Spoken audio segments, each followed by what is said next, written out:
So, hi, my name is Heidi, and welcome to As Far as I Know. So far, this is what I'm going to call this podcast for my channel, and I am many things. In case this is your first time here, I am a tarot reader on YouTube. I um, I like to think of myself as a healer. And if you hear a dog barking in the distance, I'm sorry. She just always barks. She always barks. So I read for Sagittarius on YouTube, but my goal is to help everybody, which is why I'm sharing my experiences on a podcast. Now, I am not a leading expert on any of these topics that I'm going to discuss. Um, I just want to share my experience. I've put it off because I was like, oh man, do I want to put my junk out there that much? And honestly, I just felt very drawn to it. And intuitively, I just kept hearing the first topic, the first topic, the first topic. And I'm sorry about the glare, y'all. I don't know how to get rid of that. But anyways, so the first topic is empathy. Okay. Empathy and the empath life. So I did share a post on my channel not too long ago saying that I was surprised at being an empath because I have a lot of Sagittarius energy, meaning I have a lot of masculine placements in my chart, but I also have prominent water placements. So, but let's get into the whole empathy thing and not go into astrology. Um, the journey for me started, first of all, empaths. Okay. I feel like this is one of these popular culture kind of labels. And I don't know what else to call it at this point, but I don't tell people generally because I feel as if the spiritual community or the social community has done to empaths what they have done to twin flames, the twin flame journey, the soulmate journey, the introvert journey. It's like popular, even neurodivergence. There are popular catchwords, and they attach a lot of things to them that I don't particularly agree with, and I don't agree with labels. The same goes for psychic. I mean, because the truth is that we all have all of these abilities, all of them.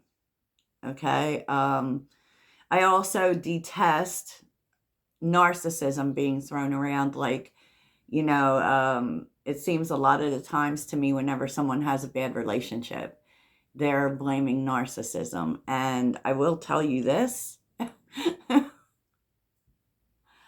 I was raised by a parent, single parent. My mother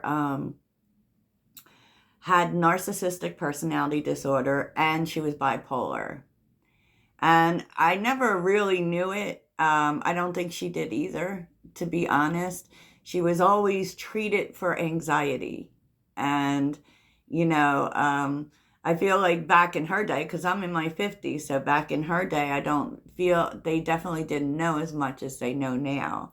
And I tell you this because there's something really important when it comes to empaths. Now, on Facebook, I had joined some groups that I felt like I would get understanding from people, you know? So that's what we do. I mean, we join these groups and communities to bond with people who face similar things. So I thought that. But what I found there was this arrogance almost, and claims from people that empaths were sent to Earth to cure the world. And it's just not so, that we were somehow chosen, like there were certain people chosen to be empaths. And I don't believe that either, to be honest with you. I don't. So here's what I do believe. If you have ever followed Teal Swan, she very much describes it aptly. I I think she leaves a lot out of the scenario, but what she says is true. There is a very fine line between empaths and narcissists. I said what I said. There is. And, I believe that because I believe that you'll find with a lot of empaths that they were raised or surrounded by narcissism.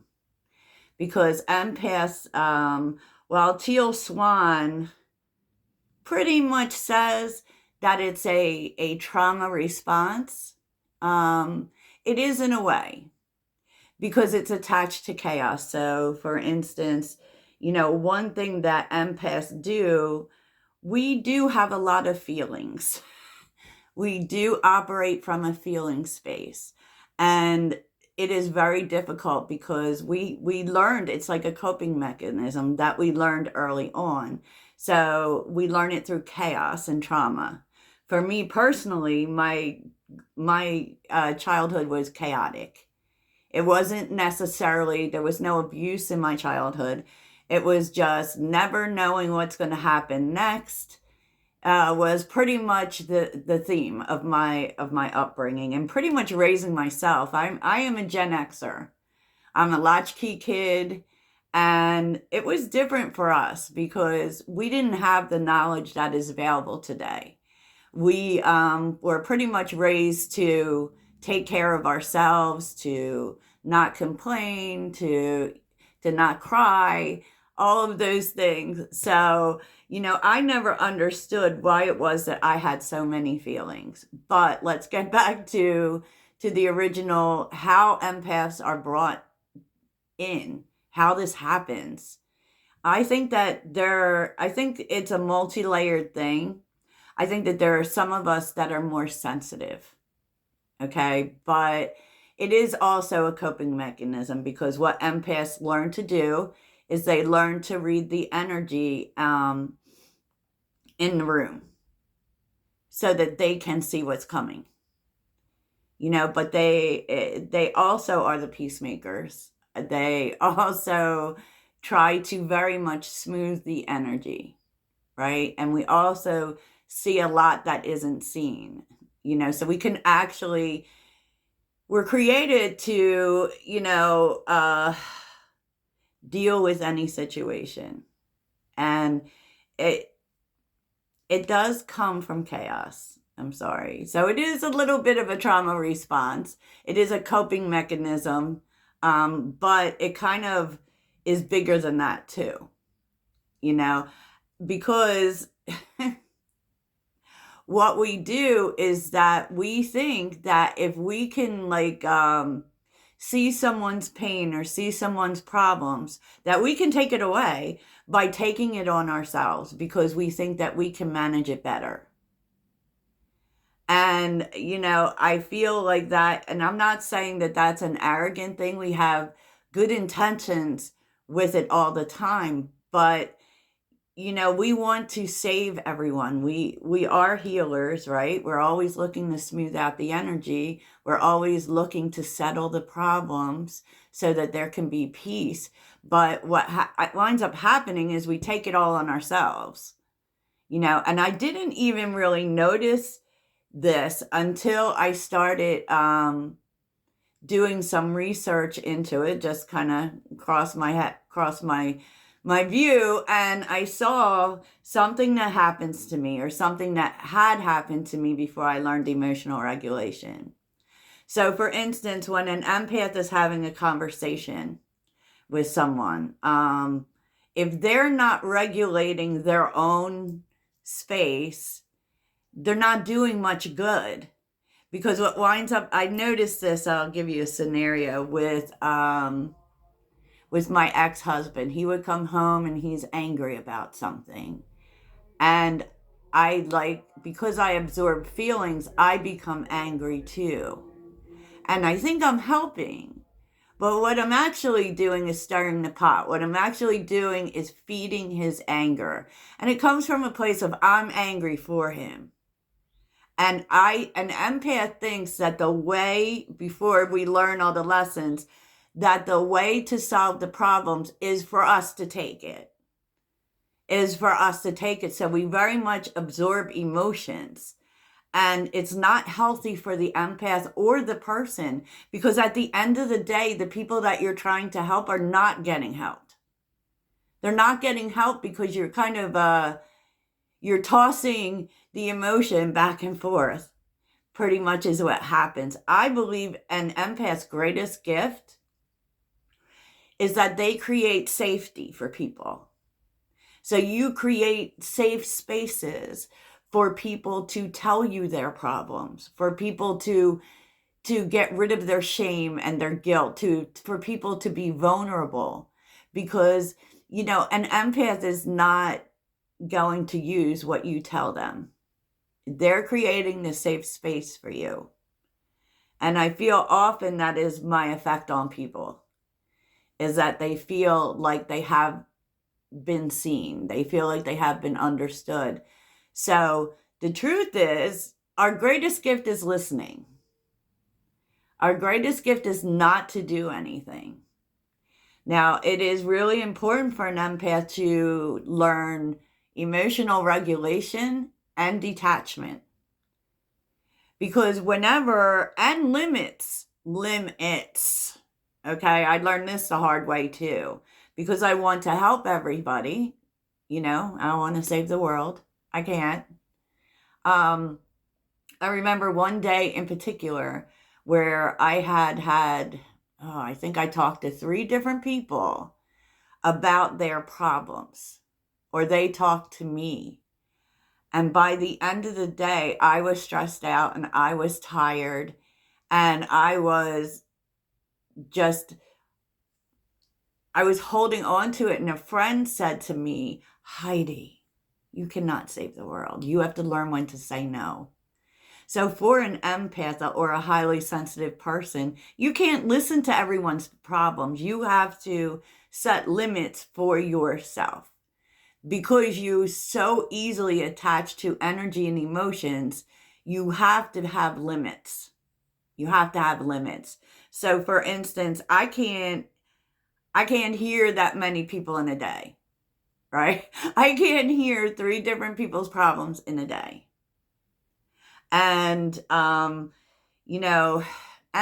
unfortunately, we do have to very much usually spend a lot of time alone. But, crowds and loud noises, supposedly, I don't find as if I have issues with that. But I do know that that is something that they say, right? That those things cause, trouble for an empath, even in terms of, I do find that what you subject yourself to does very much affect you. So empaths are very affected by negativity. We are. So it's always a good idea, really, in terms of regulating your own emotions, to limit the time you're exposed to things. So for instance, we can't, there's negativity in the world. We can't avoid that, but we choose how we engage with it. And, the problem for empaths is we see what's underlying. Okay, so if someone's being combative or whatever, we connect with what's under the surface for that. So we tend to be more understanding, which can cause us a lot of problems. Because sometimes, we also see people from a soul space. Like, we see who they are underneath it all. We see who they could really be. And it causes a huge problem. Because if someone has a really great soul, if they only focused on their healing, but that's not what they're showing you, you're never required to sabotage yourself. Not ever. And sometimes people will never step up into their potential. Okay, so some signs for you that you are an empath, although, like I said, we all have the potential for empathy. So not everyone will assign with it. You have a lot of feelings, all the time. All the time. Everything works for you from a feeling space. You absorb other people's feelings and other people's pain. A lot of people come to you. You have an affinity for animals. So this seems to be a big thing. Because if you want to see how empathy works, spend some time studying a dog. Okay? Because dogs literally do that all the time. They read the room, they adjust to the emotions in the room.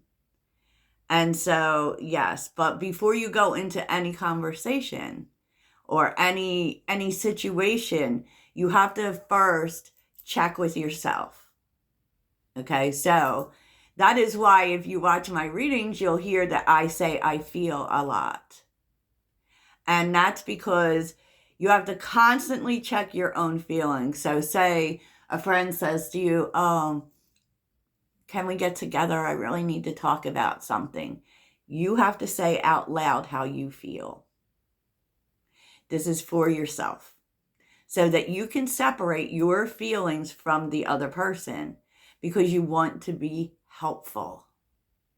You can't be helpful if you take on their stuff and just make the situation blow up even further. You have to limit your time, okay?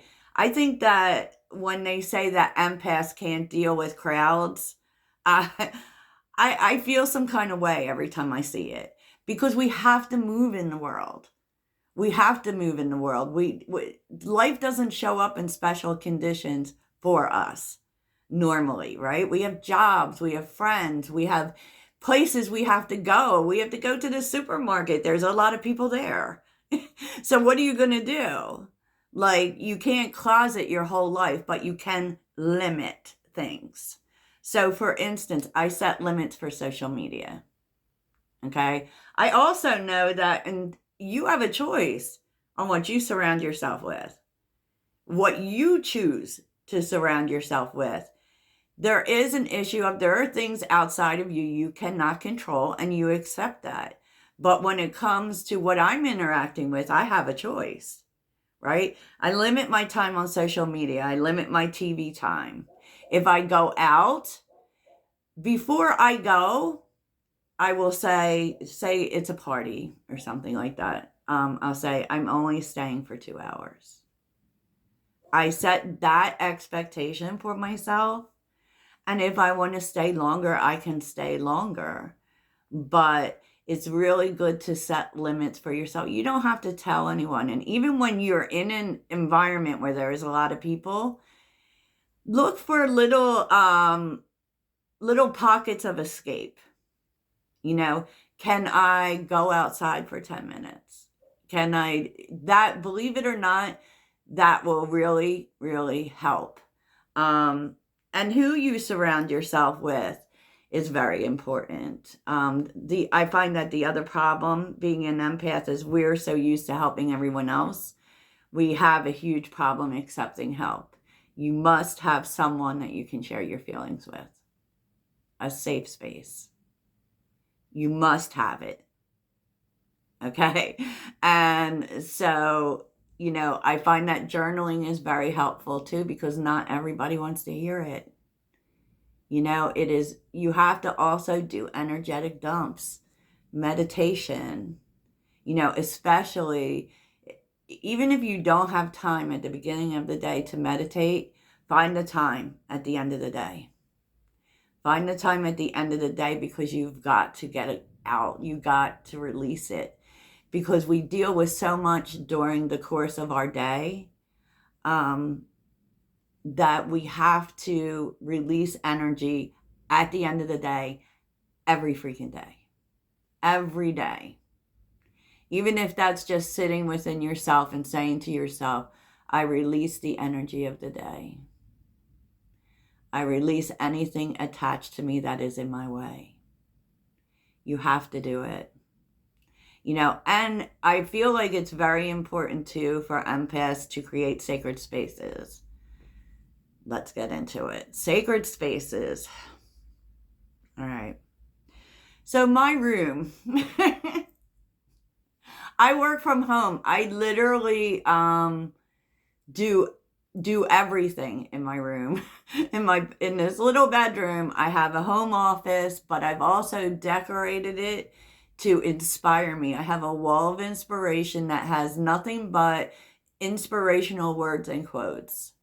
Um, I have, it's very mystical. I have like curtains with stars on them, and you can see my tapestry here. I put things in my room that soothe me. So there's a lot of stars and planets and moons and all the things. But you have to have a space where you feel comfortable. This is your sacred space, and filling, even if you're talking about your whole house or your apartment or wherever you live, you have to create warmth and comfort. You have to. Um, so sacred spaces are really important. And what you surround yourself is really important. Emotional regulation and detachment. So in other words, like, you literally have to do this all the time where, when you are helping someone, we make excellent healers. Where you are helping someone, after you're done, you have to forget it. Like, I've had people ask me who rebooked readings with me, and they'll say, I'll ask them for any information that they want to share with me. And they'll say, well, don't you remember we had a reading before? I said, yes and no. Yes and no. I detach from it when it's done. I detach. And detachment is a great gift. Detachment is not about, you just, in effect, remove yourself from the situation. You're not bound to be inside the situation forever. Of course, that has to do with outcomes and everything. You did your part. That's what you need to understand. You're not invested in how it turns out. You're invested in your part. In your part. Listen, spend a lot of time in water. Water and earth are our greatest gifts from the universe. Whether this is spiritual bath, which really helps. I suggest it once a week. Baths, showers, sticking your hands in water when you're stressed out. And even speaking to water, because water holds emotion. So if you have a feeling that you want to get rid of, get a bowl of water, release it into the water, and dump it down the toilet. I mean, these things all matter. Earth, go for walks. Even bring the earth into your home. Into your home. Bring rocks inside, twigs inside, whatever. Plants, of course. We know that plants enhance the environment and the oxygen. So, yes, talk to trees. Talk to trees. But these are small things that you can do. And it's always really necessary. We all should be protecting our energy. But, if we have extra sensitivity, it's even more necessary. And value your alone time. Okay? I like to, and this is something I know that's really weird, and I've talked about it briefly. I like to set time limits for things. So whether it's healing or heartbreak or even, I wouldn't say fun, but I tend to set time limits. I tend to, set time limits for allowance. So it's never about not feeling something. But maybe when someone is coming to you with a problem or there is a healing opportunity, you're saying, why do you think counselors set times, right? Time is everything. Maybe you set a time. Maybe you say, sure, I can talk to you for 30 minutes. Or, you have some feelings coming up that need to be dealt with, or you're going through even grief. You set aside some time for it. Yeah, yeah. So these are just a few things that have helped me, and I hope that they help you. And I hope that we can create a dialogue if you resonated with what I was saying. And I'm going to go through a whole lot of different topics. My goal is to make spirituality simple. And spirituality is everything. Okay? Remember, it's there's your way, their way, and the actual way.